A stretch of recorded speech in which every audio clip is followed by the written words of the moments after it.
जब उनके शरीर की हर कोशिका अपने आप में एक नृत्य बन गई थी, तो अचानक उन्हें एहसास हुआ कि ये नृत्य भी जरूरी नहीं है। तो वो एक सन्यासी की तरह शांत और बिल्कुल स्थिर होकर बैठ गए। परमानंद की तीव्रता से संपूर्ण विनाश और स्थिरता, उन्होंने बारी बारी से ये दोनों चीजें की। ब्रह्मा पीड़ा से कराते हुए बोले, आप मेरे साथ ऐसा क्यों कर रहे हैं? जब शिव ने देखा तो उन्हें बहुत गुस्सा आया और उनका 5वां सिर उखाड़ दिया। वो खुशी और परमानंद से मदहोश होकर नाचने लगे।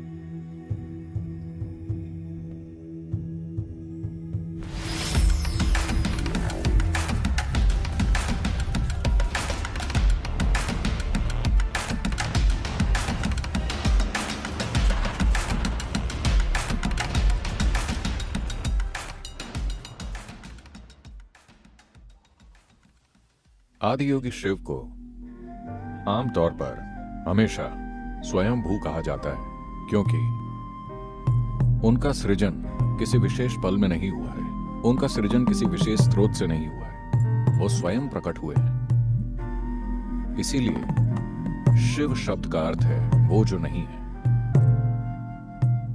जो नहीं है वो एक विशेष समय पर घटित नहीं होता, वो किसी चीज के जरिए घटित नहीं होता, वो बस मौजूद होता है।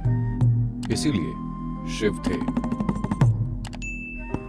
सृष्टा ब्रह्मा आए और उन्होंने सृजन शुरू किया, तो अनेक आकाश गंगाएं, ग्रह, जीव, इंसान, ये सभी उनसे निकले।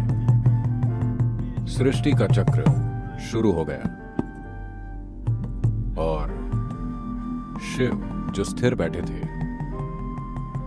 ने अपनी आंखें खोली और सृष्टि को देखने लगे। जब उन्होंने सृष्टि को ध्यान से देखा तो उन्होंने देखा कि लोग अलग अलग स्तरों पर तमाम तरह के संघर्षों, पीड़ा, दुख, कष्ट से गुजर रहे हैं। यहां वहां थोड़ा बहुत सुख और खुशी थी।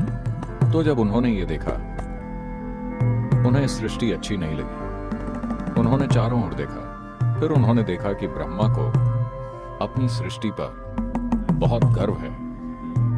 वो बहुत ही गर्व और खुशी से अपनी सृष्टि को देख रहे थे। फिर उन्हें लगा कि 2 आंखें पर्याप्त नहीं है, इसलिए उन्होंने इस ओर देखने के लिए एक और सिर पैदा किया। वो किसी चीज से चूकना नहीं चाहते थे। फिर उन्होंने एक और सिर पैदा किया, फिर एक और, फिर उन्होंने एक 5वां सिर पैदा किया, जो उनके गर्व के लिए एक ताज की तरह था। किसी खास चीज को देखने के लिए नहीं, बस एक और सिर को ताज की तरह पहनने के लिए। जब शिव ने देखा ब्रह्मा ऐसी दुख भरी सृष्टि को देखकर इतने खुश हो रहे हैं, तो उन्हें बहुत गुस्सा आया। वो ब्रह्मा पर झपटे और उनका 5वां सिर उखाड़ दिया। अब उनके पास सिर्फ 4 है।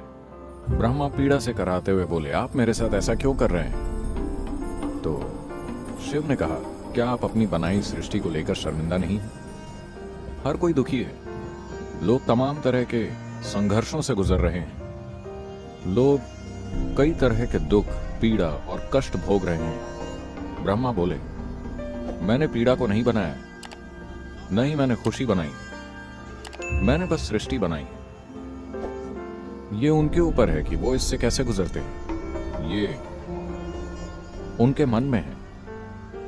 फिर शिव ने कहा, मन को किसने बनाया? वो भी आपने बनाया। ब्रह्मा बोले, मन का अपना कोई गुण नहीं है, वो सिर्फ मौजूद है। लोग उसे खुशी में बदल सकते हैं या दुख में, लोग उसे कष्ट में बदल सकते हैं या परमानंद में, ये उनके ऊपर है। फिर शिव बैठकर बहुत ध्यान से सृष्टि को देखने लगे। उन्होंने हर जीव को ध्यानपूर्वक देखा और फिर अपने मन को जानना चाहा। इसलिए उन्होंने अपनी आंखें बंद कर ली और अपनी ही सृष्टि, अपने मन की प्रकृति को देखने लगे। और जब उन्हें आत्मज्ञान हुआ, जब उनका आत्मज्ञान एक विशेष संपूर्णता पर पहुंचा कि वास्तव में सृष्टि गुणहीन है, हर व्यक्ति जो चाहे वो बन सकता है, मन गुणहीन है। जब उन्होंने ये ज्ञान पा लिया तो वो इतने आनंद विभोर हो गए, इतने आनंद विभोर कि वो उछलने और नाचने लगे। वो खुशी और परमानंद से मदहोश होकर नाचने लगे। जब वो बेतहाशा पूरी भागीदारी के साथ नाच रहे थे, जब उनके शरीर की हर कोशिका अपने आप में एक नृत्य बन गई थी, तो अचानक उन्हें एहसास हुआ कि ये नृत्य भी जरूरी नहीं है। और उन्होंने ध्यान दिया कि उनके नृत्य के चरम पर पूर्ण स्थिरता थी, तो वो एक सन्यासी की तरह शांत और बिल्कुल स्थिर होकर बैठ गए। कहते हैं महाशिवरात्रि की रात को ऐसा हुआ था। परमानंद की तीव्रता से संपूर्ण विनाश और स्थिरता, उन्होंने बारी बारी से ये दोनों चीजें की। आप इसी कल्पना चित्र को देखते हैं, कभी वो नृत्य करते हुए और उल्लासमय होते हैं, कभी बिल्कुल स्थिर जैसे किसी चीज का अस्तित्व ही नहीं है। जब हम शिव को विनाशकर्ता कहते हैं तो इसका मतलब दुनिया का विनाश नहीं है, इसका मतलब आपकी दुनिया का विनाश है। आपकी दुनिया मुख्य रूप से पिछले अनुभवों और प्रभावों का एक ढेर है। अतीत सिर्फ आपकी विचार प्रक्रिया से होकर वर्तमान में घुस रहा है, और वो आपकी इच्छा प्रक्रिया के जरिए खुद को भविष्य में पेश कर रहा है। जिसे आप अपनी इच्छा कहते हैं वो मूल रूप से अतीत का एक बढ़ाया चढ़ाया गया रूप है। इसलिए अतीत का विनाश जरूरी है, क्योंकि अगर आप सृष्टि की भव्यता को जानना चाहते हैं तो वो सिर्फ वर्तमान में मौजूद पल से ही संभव है, जो अभी यहां है। एकमात्र रास्ता यही है। पूर्ण स्थिरता में अतीत का अस्तित्व नहीं होता, पूर्ण गति में भी अतीत का अस्तित्व नहीं होता। ये दो मूल मार्ग हैं जिन्हें शिव ने खोजा ताकि आप सृष्टि और सृष्टि के स्रोत तक पहुंच सकें।